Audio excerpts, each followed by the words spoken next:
話咁快嚟到第二關啦，4班1650，馬匹就繼續安排咗入閘，先到先得搞掂。將2，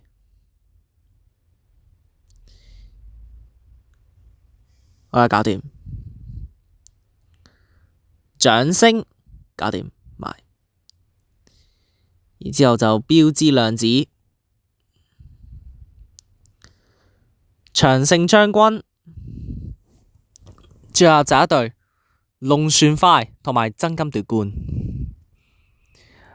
好，龍船快按埋再入先，最後入閘爭金奪冠。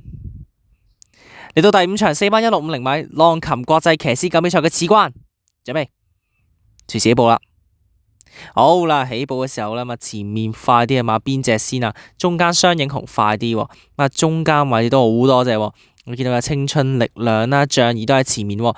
仲有佢入邊位置啦，見到有呢一隻長勝將軍啦，守住第5位就嗰隻宜妙星啊。外邊有呢隻龍船快啦，再喺佢入邊位置呢，見到有呢一隻嘅標之亮子啊。中間位置有耀昌盛世啦，再後啲先見到先到先得啦。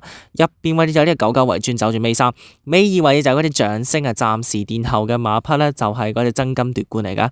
好啦，跑到對面直路嘅時候啦，前面帶頭就係呢隻雙影紅帶頭啊，青春力量就守住喺個第2位嗰度啊。至於第3位外面有仗義啦，入邊守住第4係長勝將軍啊。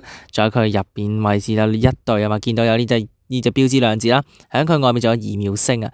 再落後一個馬位先見到龍船快啦，再喺入邊位置見到99為尊啊。尾4位置就係嗰啲耀昌盛世啦，尾3位置外邊先到先得，完全守住3碟啊。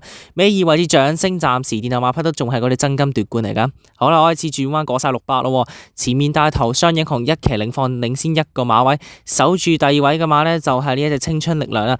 馬林後邊嘅馬入邊見到長勝將軍啊，揈出去出邊追嘅馬呢，見到個仗義啦，喺佢外面上見到有呢個宜妙星啊，外面仲有龍船快嗰啲馬噶。好啦，鬥到嚟最後直路嘅時候咯，前面透出係雙影紅啊，中間青春力量開始上嚟，你先話馬林中間位置上嘅馬呢，仲有呢隻長勝將軍啊，外面上嚟仲有仗義啊，最後100米前面仲係呢隻雙影紅之知，但係呢隻長勝將軍越逼越近上嚟，接近中呢兩馬好接近啊，雙影紅同埋呢隻長勝將軍影相。至於第3名嘅馬呢，就係嗰隻仗義，第4名就係好似係外面嗰隻宜妙星啊。